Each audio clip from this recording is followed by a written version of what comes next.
زبان کی وجہ سے ان سے بات چیت نہیں تھی، لیکن وہ ایک منتھ بھی یہاں نہیں رکے تھے اور چھوڑ کر چلے گئے۔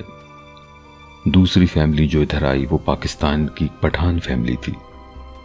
اتفاق سے ان لوگوں کی خواتین بھی زیادہ ہندی اردو نہیں جانتی تھیں، تو ان سے صرف سلام دعا تک بات تھی۔ لیکن ان لوگوں کو بھی ابھی ایک منتھ بھی نہیں ہوا تھا کہ رات کے وقت سب شور کرتے ہوئے فلیٹ چھوڑ کر نیچے ریسیپشن پر جمع ہو گئے، اور کافی دیر تک ریسیپشن پر ان کا لڑائی جھگڑا ہوتا رہا۔ یہ نہیں معلوم ہو سکا کہ وجہ کیا تھی، لیکن وہ لوگ دوبارہ واپس نہیں آئے، اور آپ لوگوں کو جو فلیٹ میں کچھ سامان پہلے سے موجود ملا تھا وہ انہی لوگوں کا تھا۔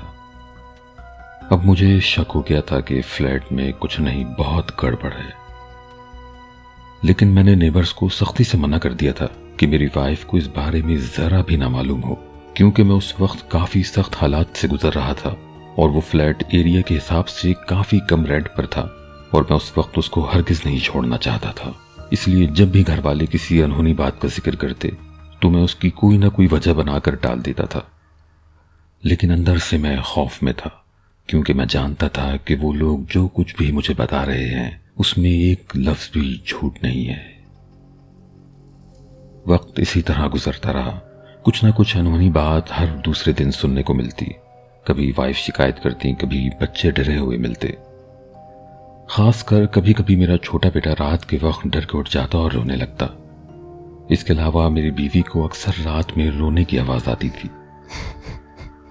سردیوں کے دن شروع ہو چکے تھے، روٹین تھا کہ رات کے کھانے کے بعد تھوڑی دیر قریبی پارک میں آؤٹنگ کرنے جاتے تھے۔ اس فلیٹ میں معمول سے زیادہ ہی سردی لگنے لگتی تھی، اس لیے ہم نے ونڈوز بالکل سیل کر دی تھی۔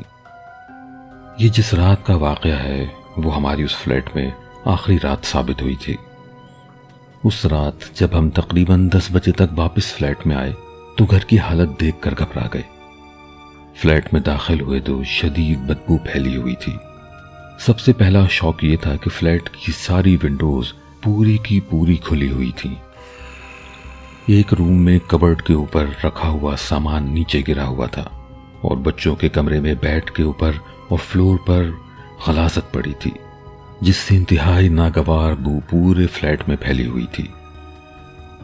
یہ سب دیکھ کر اب میرے پاس بیوی بچوں کو جواب دینے کے لیے کچھ بھی نہیں بچا تھا، اور حقیقت یہ تھی کہ میں بہت زیادہ خوفزدہ ہو گیا تھا۔ خوف کی یہ حالت تھی کہ میں اس وقت 1 منٹ بھی اس فلیٹ میں نہیں رکنا چاہتا تھا۔ میں نے فوراً بچوں اور بیوی کو کار میں جا کر بیٹھنے کو کہا اور امپورٹنٹ چیزیں اپنے ساتھ لے جانے کے لیے سمیٹنے لگا۔ اسی وقت مجھے آہٹ محسوس ہوئی، اور 1 سیکنڈ میں میں نے پیچھے پلٹ کر دیکھا اور ایک سایہ میری آنکھوں کے سامنے سے ہوتا ہوا واش روم میں جاتا دکھائی دیا۔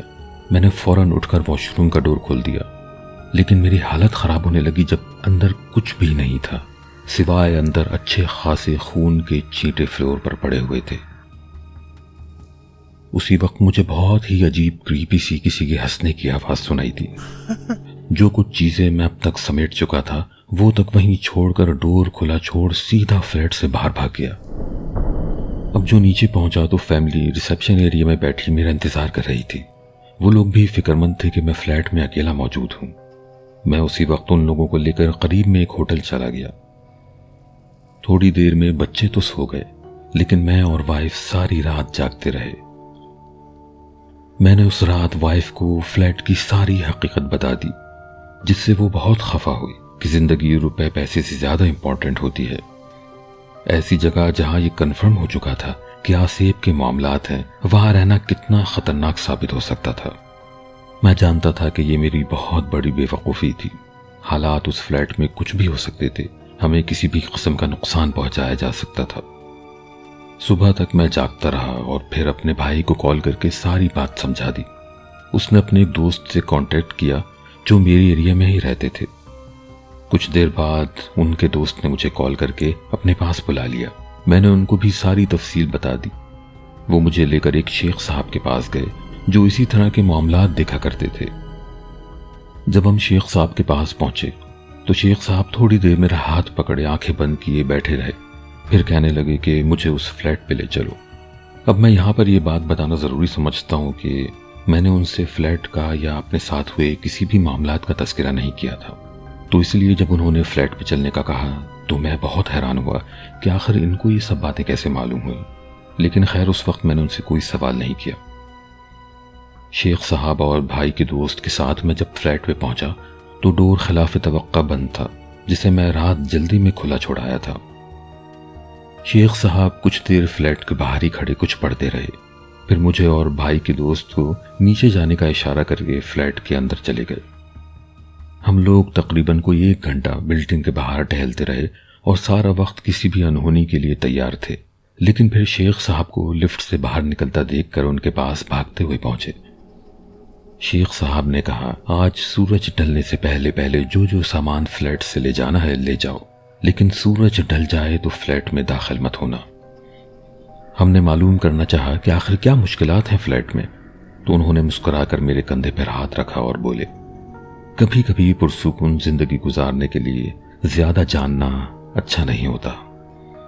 ہمیں یہ کہہ کر شیخ صاحب ریسیپشن پر گئے اور وہاں سے بلڈنگ اونر کا کانٹیکٹ نمبر لینے لگے۔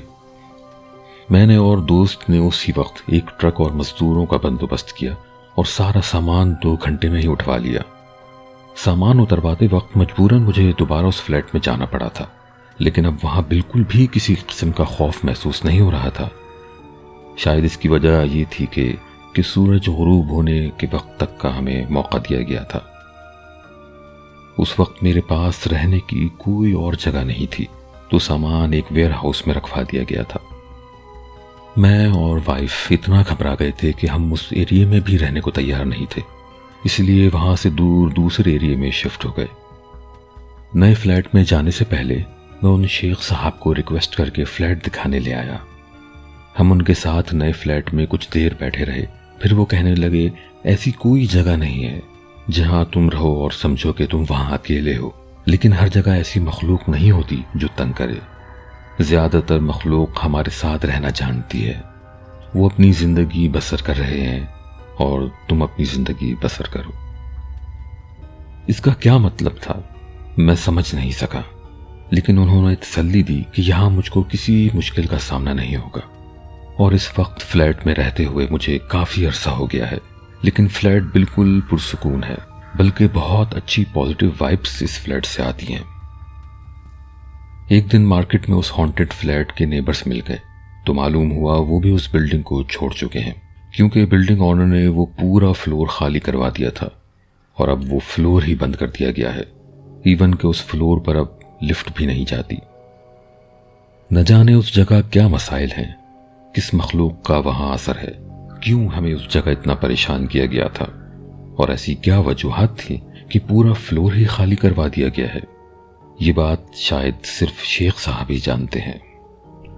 اگر آپ لوگوں میں سے کوئی سلالہ میں رہتا ہے یا آپ کا کوئی دوست عزیز، تو آپ اس سے معلوم کر سکتے ہیں، شاید وہ بھی اس بلڈنگ کے بارے میں کچھ جانتا ہو۔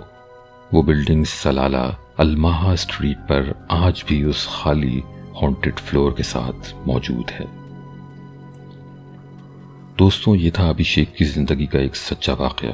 اگر آپ کو اس کا واقعہ اچھا لگا ہے تو ویڈیو کو لائک کیجئے، چینل کو سبسکرائب کیجئے اور اپنے دوستوں کے ساتھ اس کو شیئر کیجئے۔ بہت جلد ایک نئے سچے واقعے کے ساتھ آپ کی خدمت میں دوبارہ حاضر ہوں گا۔